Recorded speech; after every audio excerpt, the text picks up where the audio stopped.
Bonjour arpenteur, moi c'est Alctor et je te souhaite la bienvenue dans cette nouvelle vidéo pour la chaîne TGC Magic. Tu viens d'acheter ton premier deck Commander, tu vas rejoindre tes amis ou aller en boutique pour jouer, mais tu aimerais connaître un peu les règles avant, cette vidéo est faite pour toi. En 30 minutes, je vais aborder les différents points à savoir pour commencer à jouer à Magic. Cette vidéo n'a pas vocation à faire de toi un pro, mais à te donner les premières billes pour que tu sois un peu plus à l'aise pour ta première fois.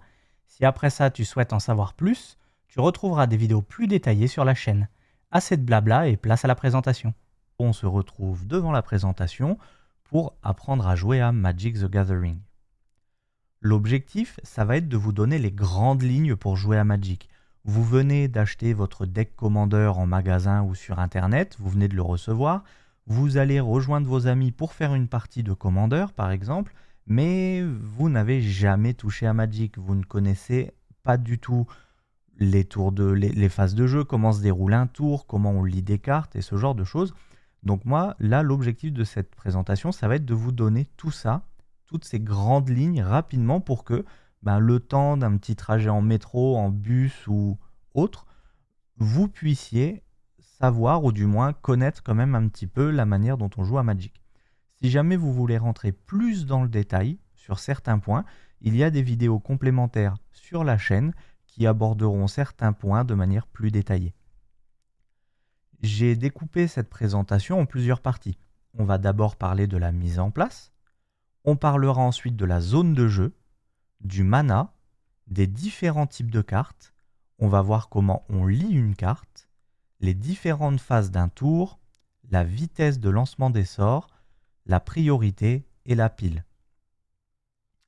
Commençons sans plus tarder par la mise en place.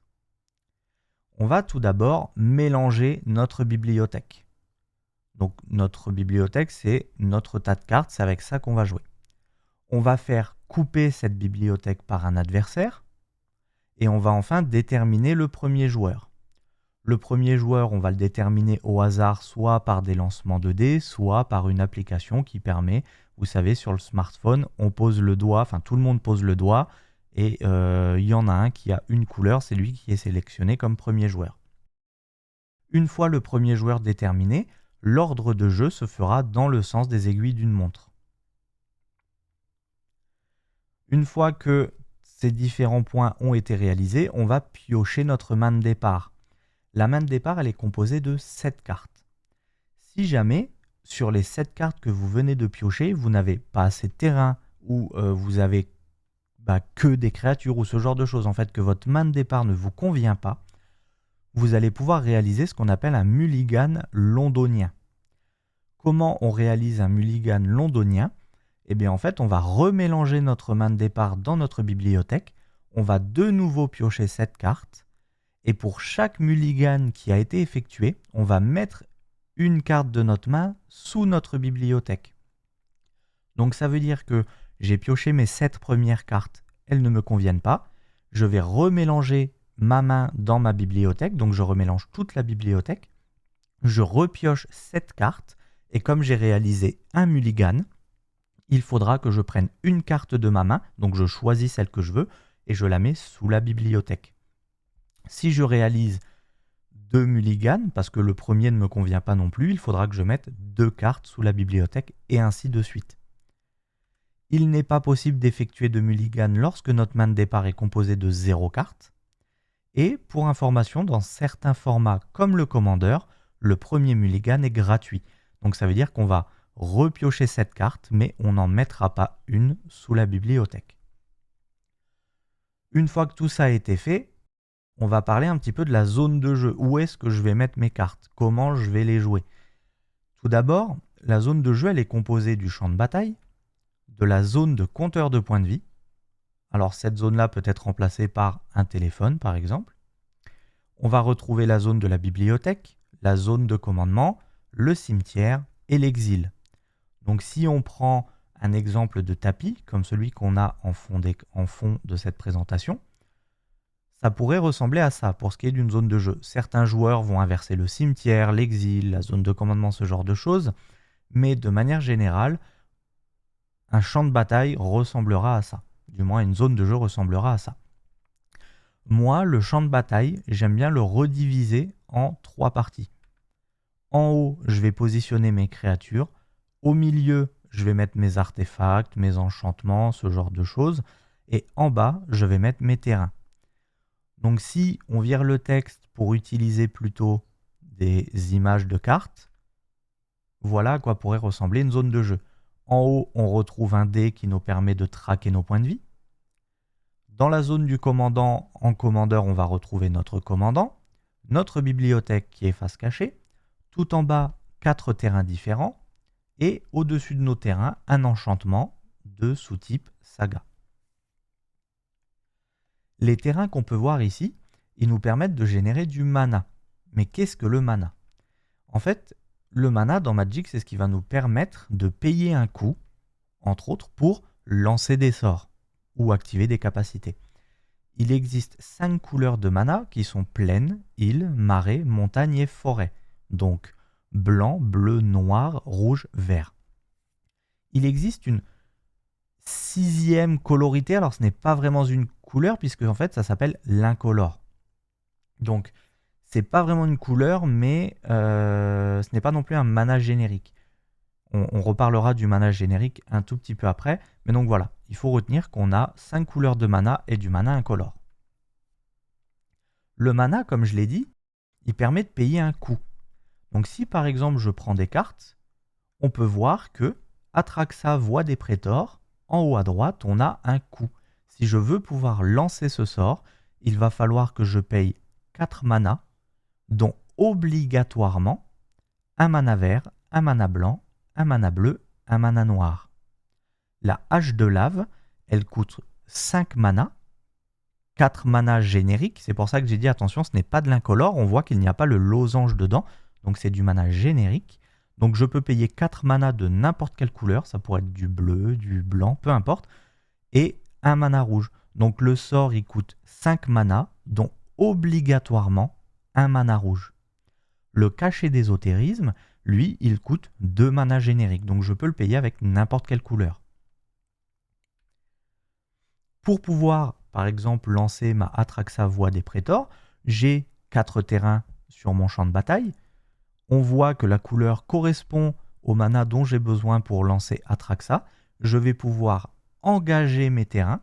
Donc en fait, quand je fais ça, ce que je fais, c'est que dans ma réserve de mana, je mets un mana vert, un mana noir, un mana blanc, un mana bleu.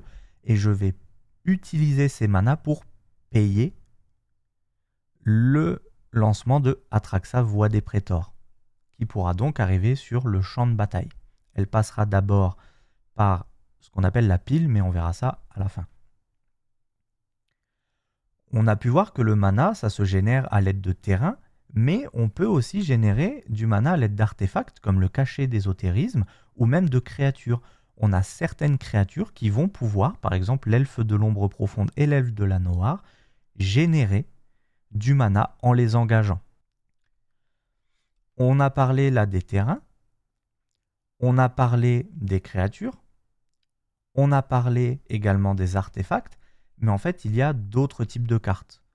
On va avoir les rituels, comme la hache de lave, on va avoir des planeswalkers, des éphémères, des artefacts, qu'on a vu, des enchantements et des batailles. Il existe d'autres types de cartes, mais on les rencontre de manière beaucoup plus rare en fait dans certains formats particuliers, donc je ne les aborderai pas ici. On peut voir qu'entre parenthèses, j'ai mis la notion permanent. Pourquoi? Eh bien tout simplement parce que ces cartes-là, quand elles arrivent sur le champ de bataille, elles y restent, tant qu'elles ne se font pas détruire ou exiler par exemple. Alors qu'un rituel ou un éphémère, ça n'arrive pas sur le champ de bataille. On va jouer la carte, on va résoudre son effet, et elle va directement partir dans le cimetière. Si on prend une zone de jeu un petit peu plus évoluée, on va dire après quelques tours de jeu, on pourrait avoir quelque chose qui ressemble à ça. On aurait en haut notre créature, notre planeswalker, une bataille qu'un adversaire nous aurait mis. On va retrouver sur la ligne du milieu un artefact, un enchantement, on pourrait avoir d'autres cartes de ce type. Et tout en bas, on va retrouver nos terrains qui vont nous permettre de générer du mana. On a parlé du coût d'une carte, on a parlé des types de cartes, mais où est-ce qu'on retrouve ces informations? Comment est-ce qu'on lit une carte? Donc si on prend cet exemple de créature légendaire, Phyrexian et Prétor, le Vorinclex pillard monstrueux, on va retrouver tout simplement déjà le nom de la carte, son coût en mana qu'on a déjà vu. Donc Vorinclex, il coûte 6 mana, dont 4 génériques et obligatoirement 2 verts. On va retrouver la ligne de type. Donc on sait que c'est une carte de type créature, de super type légendaire et de sous-type Phyrexian et Prétor. On a toujours la séparation qui est faite, le sous-type est à droite des deux petits points et le type super type est à gauche.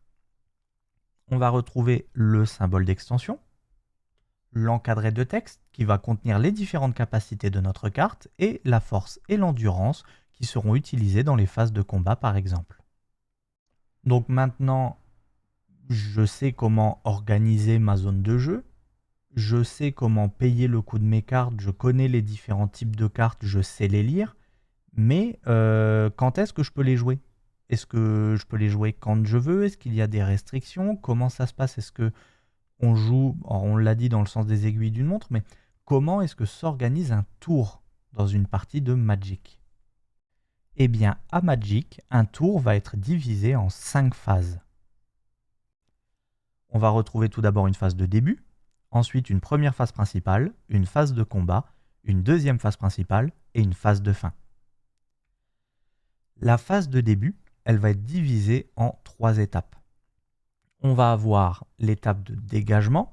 Donc en fait, quand j'ai engagé mes terrains pour générer du mana, quand j'ai engagé mes créatures pour attaquer ou mes artefacts pour faire du mana ou autre, et ben, quand je vais débuter mon tour, pendant ma première phase, donc la phase de début, pendant son étape de dégagement, je vais simplement désengager mes permanents. Donc je vais les remettre à la verticale. Ensuite, on a l'étape d'entretien. Donc là, les effets au début de votre entretien, ils vont se déclencher à ce moment-là. Et on va avoir une étape de pioche qui permet tout simplement de piocher une carte. Une fois que cette phase de début est terminée, on va passer à la première phase principale. Pendant cette première phase principale, je peux jouer un terrain. Attention, jouer un terrain, c'est une action spéciale, je ne peux la faire qu'une seule fois par tour. Le mot jouer est important parce que certaines cartes vous diront de mettre un terrain sur le champ de bataille.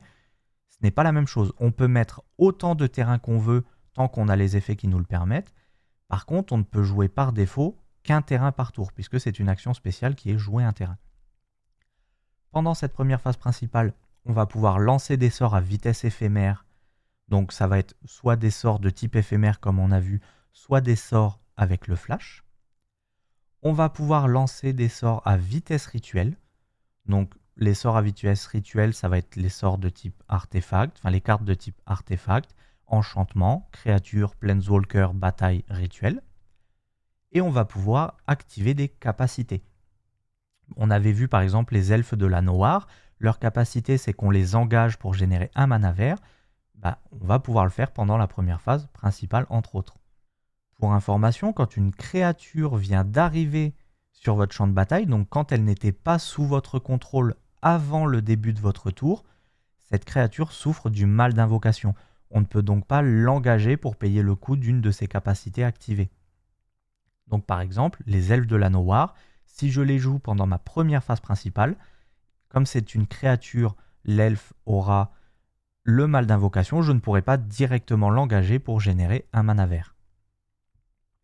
Une fois qu'on a fait notre petite tambouille pendant la première phase principale, on a joué un terrain, on a posé des artefacts, des effets, des enchantements, des créatures. On va passer en phase de combat. La phase de combat, elle va être également divisée en plusieurs étapes. On va tout d'abord avoir l'étape de début du combat. Donc là, si on a des effets au début du combat, ils vont se déclencher. On va ensuite avoir l'étape de déclaration des attaquants. Donc le joueur attaquant, il va engager des créatures pour attaquer un joueur ou un planeswalker.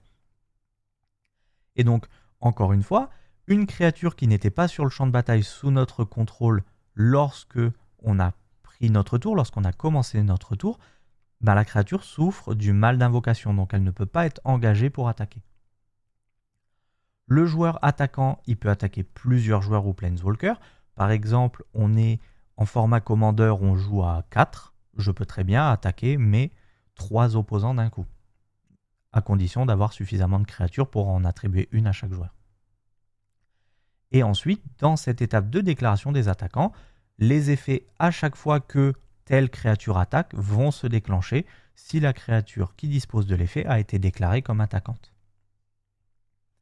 Une fois qu'on a déclaré nos attaquants, les joueurs qu'on attaque, ils vont pouvoir se défendre. Donc ils vont pouvoir déclarer des bloqueurs. Le joueur défenseur, il peut bloquer les créatures attaquantes à l'aide de créatures dégagées. C'est important, si ces créatures sont engagées, elles ne pourront pas bloquer. Et pour information, une créature qui bloque, donc qui est dégagée et qui est définie comme bloqueuse, on ne l'engage pas pour bloquer, elle reste dégagée. Plusieurs créatures peuvent bloquer une même créature attaquante, c'est tout à fait possible, je peux très bien bloquer une créature attaquante de mon adversaire avec 4 créatures. Les effets à chaque fois que telle créature bloque se déclenchent à ce moment-là si la créature qui dispose de l'effet a été déclarée comme bloqueuse. Une fois qu'on a déclaré les bloqueurs, on va passer dans l'étape d'assignation des dommages. Si on a des créatures qui disposent de l'effet double initiative ou initiative, de la capacité double initiative ou initiative, que ce soit des créatures bloqueuses ou attaquantes, on va avoir une phase d'assignation des dommages, mais que pour ces créatures-là. Donc ça veut dire que durant cette étape d'assignation des dommages, il n'y a que les créatures avec la capacité double initiative et initiative qui pourront assigner leurs dommages. Ça veut dire que si j'attaque avec une créature qui a l'initiative ou la double initiative et que mon adversaire me bloque avec une créature qui n'a ni l'un ni l'autre, ma créature va d'abord faire des dégâts à sa créature et donc potentiellement la tuer avant même que sa créature puisse infliger des dommages à la mienne. On va avoir les effets à chaque fois que telle créature inflige des blessures qui se déclenchent à ce moment-là. Et ensuite, cette étape d'assignation des dommages pour les créatures double initiative-initiative sera suivie d'une nouvelle étape d'assignation des dommages, mais pour les créatures qui disposent de la double initiative ou au contraire qui ne disposent ni de la double initiative ni de l'initiative. Donc durant cette étape, seules les créatures qui ont la double initiative ou qui ont ni l'un, qui n'ont pas la double initiative et qui n'ont pas l'initiative pourront infliger des blessures de combat. Comme on peut le voir rapidement, la double initiative permet à une créature d'infliger des dommages 2 fois. Les effets à chaque fois que telle créature inflige des blessures se déclenchent également à ce moment-là. Et donc pour information, vous l'aurez peut-être deviné, si dans les attaquants, les créatures attaquantes et les créatures bloqueuses, il n'y en a aucune qui dispose de l'initiative ou de la double initiative, on va simplement sauter la première étape d'assignation des dommages pour passer directement à la deuxième. Cette dernière étape d'assignation des dommages est suivie d'une étape de fin de combat. Dans cette étape, les effets à la fin du combat se déclenchent et les effets jusqu'à la fin du combat se terminent. Mais du coup, est-ce que je suis obligé d'attaquer chaque tour? Eh bien non, c'est moi qui décide si en tant que joueur actif j'ai envie d'attaquer. Donc je vais bien par contre passer par ma phase de combat, par mon étape de début de combat. Je vais arriver dans mon étape de déclaration des attaquants et si jamais je décide que je ne veux pas attaquer, je vais tout simplement ne déclarer aucun attaquant et donc on va passer l'étape de déclaration de bloqueur, les étapes d'assignation des dommages, on va directement passer à l'étape de fin de combat. Une fois que la phase de combat est terminée, on va passer à la deuxième phase principale. Donc là, on peut refaire la même chose que dans la première. Si dans la première phase principale, on n'a pas joué de terrain, on va pouvoir le jouer à ce moment-là. On va pouvoir lancer des sorts à vitesse éphémère, donc soit des sorts de type éphémère, soit des sorts avec le flash. On va pouvoir lancer des sorts à vitesse rituelle. On va pouvoir activer des capacités. On va ensuite retrouver la phase de fin. La phase de fin, elle va être divisée en 2 étapes. L'étape de fin, donc tous les effets au début de l'étape de fin vont se déclencher à ce moment-là. Et ensuite, on a l'étape de nettoyage. Si jamais, moi, en tant que joueur actif, j'ai plus de 7 cartes en main, je vais devoir en défausser pour n'en avoir que 7 maximum. Tous les dégâts infligés au permanent sont retirés. Donc si jamais j'ai des créatures qui ont survécu pendant la phase d'assignation des dommages, pendant l'étape d'assignation des dommages de la phase de combat, eh bien, les blessures qu'elles ont subies vont être retirées à ce moment-là. Les effets jusqu'à la fin du tour vont se terminer durant cette étape et les effets ce tour-ci se terminent à ce moment-là. Le retrait des dégâts infligés au permanent et les effets jusqu'à la fin du tour et ce tour-ci, tout ça arrive en même temps. Ça veut dire que on ne va pas avoir un effet qui aurait boosté une de nos créatures qui va se terminer alors qu'elle a encore des blessures sur elle parce qu'elle pourrait mourir. Donc tout se retire en même temps. Je profite de parler des dégâts parce que je n'en ai pas parlé pendant l'assignation des dommages. Quand on combat, la créature attaquante va infliger sa force à l'endurance de la créature bloqueuse. On va opposer la force à l'endurance. J'ai parlé à quelques reprises de la vitesse de lancement de sort. On a pu voir la vitesse de lancement de sort rituel, la vitesse de lancement éphémère.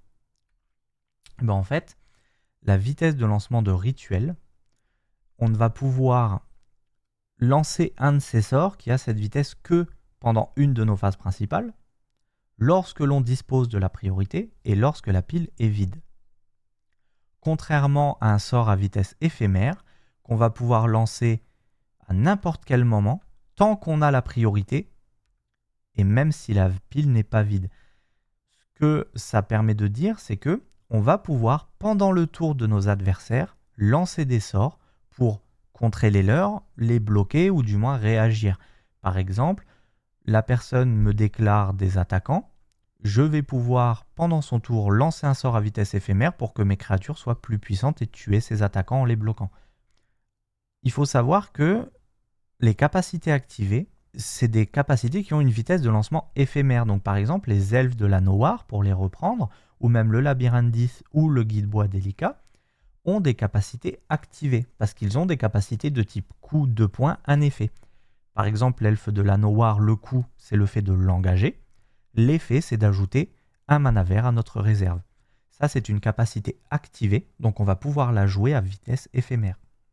Et c'est ça qui fait la richesse de Magic, c'est que on n'est pas seulement spectateur pendant le tour des adversaires, on va pouvoir répondre à ce qu'ils font. Maintenant, comment savoir quel type de carte a quelle vitesse de lancement de sort? Eh bien, c'est assez simple, parce que tous les types de cartes vont avoir une vitesse rituelle, sauf les éphémères. C'est facile à retenir, les éphémères ont une vitesse éphémère, tout le reste par défaut, sans capacité, sans effet particulier. Créature rituelle, planeswalker, artefact, enchantement, bataille, ça se lance à vitesse rituelle. On va maintenant aborder rapidement la priorité. Vous m'avez probablement entendu à plusieurs reprises mentionner ce mot, mais qu'est-ce que c'est? Eh bien en fait, la priorité, ça va permettre d'avancer dans les étapes et les phases d'un tour, mais ça va également permettre de lancer des sorts ou d'activer des capacités. En effet, lorsque on joue à Magic, on l'a vu, on a 5 phases et on va avoir des étapes au sein des différentes phases. Et bien en fait, quand je dis je veux avancer, je veux passer de ma première phase principale à ma phase de combat, et bien avant de faire ça, il va y avoir un tour de priorité pour être sûr que personne ne veut faire d'action à vitesse éphémère ou à vitesse rituelle pour le joueur actif, par exemple. Et si c'est le cas, si tout le monde se passe la priorité sans faire d'action, on va passer à la phase suivante. Donc pour reprendre ce petit tableau dans lequel j'ai fait apparaître les moments où on pouvait avoir de la priorité, je prends mon tour, donc j'ai ma phase de début, étape de dégagement, je dégage tous mes permanents, étape d'entretien, je vais avoir des éventuelles capacités qui vont se déclencher. Mais là, avant de passer de mon étape d'entretien à mon étape de pioche, je vais passer la priorité. Le joueur après moi va pouvoir lancer des sorts à vitesse éphémère ou activer des capacités ou passer la priorité. Et en fait, une fois que tous les joueurs se seront passés la priorité sans rien faire, je pourrai passer à mon étape de pioche. Pour gagner du temps, souvent quand on joue, on va dire je désengage, je pioche, je vais dans ma première phase principale, je fais mes actions. Mais en réalité, on va avoir ce passage de priorité pour passer des différentes phases aux différentes phases ou des différentes étapes aux différentes étapes. Pourquoi est-ce que la priorité de l'étape de nettoyage est en rouge? Eh bien, c'est parce que cette phase de priorité, elle ne se produit que lorsqu'une capacité déclenchée a été mise en pile durant l'étape de nettoyage. Ça veut dire que si aucune capacité déclenchée n'a été mise en pile durant l'étape de nettoyage, il n'y aura pas de passage de priorité. On fera les actions de nettoyage et ce sera au tour du joueur suivant. Donc la priorité, c'est ce qui va nous permettre d'avancer dans notre tour, de passer d'une phase à une autre, d'une étape à une autre. Et elle nous permet de lancer des sorts, comme ça a été dit, de mettre des capacités sur la pile. Mais qu'est-ce que c'est que la pile? Et bien en fait, la pile, comme son nom l'indique, il est très parlant, c'est une zone invisible qui est partagée par tous les joueurs sur laquelle on va empiler des sorts et des capacités. Prenons un exemple, je suis le joueur actif, je suis le joueur A. Comme c'est mon tour, là, actuellement, je dispose de la priorité. Je suis dans ma première phase principale, par exemple. Je dispose de la priorité, je vais lancer un sort. Je vais lancer Atraxa Voix des Prétors qui était dans ma zone de commandement. Eh bien, ce sort, avant que ça devienne un permanent, donc avant que la carte elle arrive en jeu, ce sort, il va aller sur la pile. Alors, vous m'entendez utiliser deux mots, le terme sort et le terme permanent, parce qu'en fait, un sort n'existe que sur la pile. En dehors de la pile, c'est une carte, par exemple, si c'est dans notre main, dans notre bibliothèque, dans notre cimetière, et si c'est sur le champ de bataille, c'est un permanent. Mais donc, le sort d'Atraxa, cette créature, avant d'arriver sur le champ de bataille et d'être un permanent, c'est un sort qui va sur la pile. Lorsque un joueur lance un sort ou active une capacité, il récupère la priorité.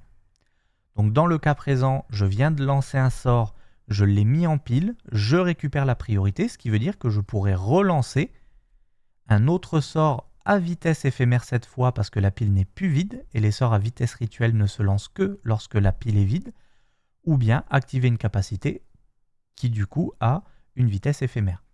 Je ne vais pas le faire, je n'effectue aucune action supplémentaire, je passe la priorité au joueur suivant. Le joueur B, qui est juste après moi, reçoit la priorité. Comme la stack n'est pas vide, il ne peut pas lancer un sort à vitesse rituelle, mais il va lancer un sort à vitesse éphémère. Son sort, il va venir s'empiler sur le mien. Comme il vient de lancer un sort ou d'activer une capacité, il reçoit de nouveau la priorité, donc il pourrait faire d'autres actions. C'est ce qu'on appelle plus communément garder la priorité. Là, en l'occurrence, il ne le fait pas, il passe la priorité au joueur suivant. Le joueur C reçoit la priorité à son tour.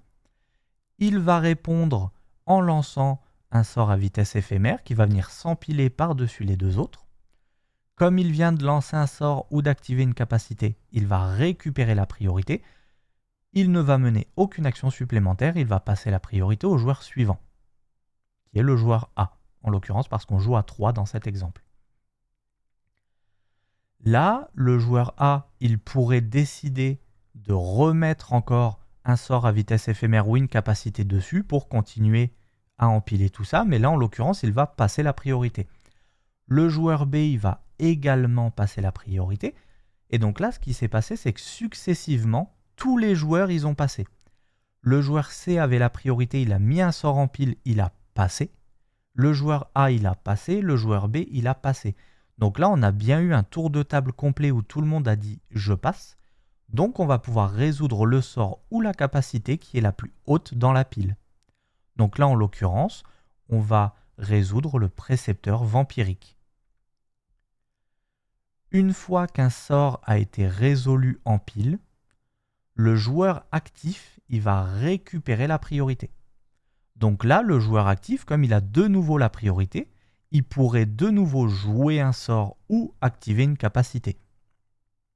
Ça viendrait se remettre au-dessus du contre-sort et ainsi de suite. En l'occurrence, le joueur actif qui a la priorité ne souhaite faire aucune action, il va donc passer la priorité au joueur B. Le joueur B ne va faire aucune action, il va passer la priorité au joueur C. Le joueur C ne va faire aucune action, il va passer la priorité. Tous les joueurs ont passé la priorité, on va résoudre le sort le plus haut.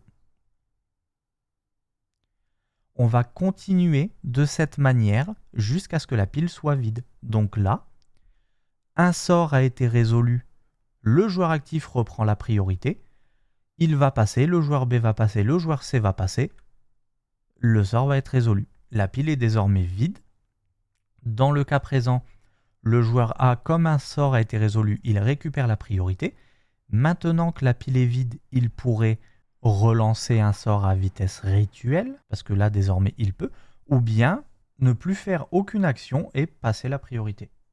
Lorsque la pile est vide et que tous les joueurs passent successivement, eh bien, on va avancer à l'étape ou à la phase suivante. Et on va continuer ainsi les tours jusqu'à ce qu'il n'y ait plus qu'un joueur qui soit le vainqueur. C'en est fini de cette vidéo qui était un petit peu longue parce que malgré tout il y a pas mal de choses à dire.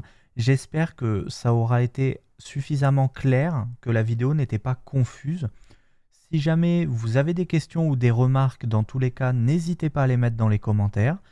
Si vous voulez en savoir plus sur les éléments qu'on a vus, allez sur la chaîne. Il y a probablement une vidéo plus détaillée sur le sujet qui vous intéresse. Je vous remercie d'avoir regardé et je vous dis à la prochaine. Ciao, ciao. Bonjour Arpenteur, moi c'est Alctor. Merde.